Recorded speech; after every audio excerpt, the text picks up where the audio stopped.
failed miserably. We didn't play well. You play like that, especially, I'll talk about that here in a second, but red zone efficiency and turnovers against a quality team in a tough environment, and it looks much worse than obviously the score was. Our defense, I thought, played admirable. They held a very potent offense at 273. We had 6 missed tackles, which is fantastic. I thought if we could hold them to single-digit missed tackles, we'd win that game. However, we gave up touchdowns. Our red zone defense was not good, and then sudden change and third downs were not good. So that's part of great defense. So we did not play great defense. We played admirable, which is, I guess, adequate. Turnovers, we had that was a difference in the game. We had 4, they had 0. Red zone, we're 1 of 4, and that's an area that was positive throughout the fall, and that was a major negative.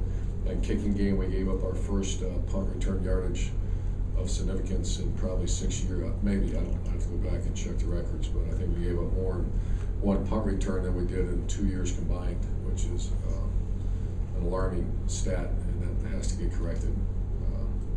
Other than that, red zone, possession, we were fine. And third down ratio, we weren't very good. The game coming up, leading rusher in the SEC, #1 defense in the SEC. We get them at home. A lot of respect for their talent.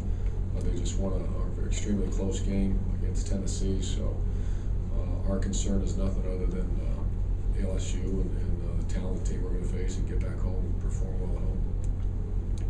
I'll answer any questions for you. Buddy? Urban, 2 things. First of all, the red zone issues. Obviously, there's some things that are happening. Johnny tripping over a leg of a guard and so on. So when you analyze that whole thing in the red zone, there, getting down that close and not getting touchdowns, what are the problems there?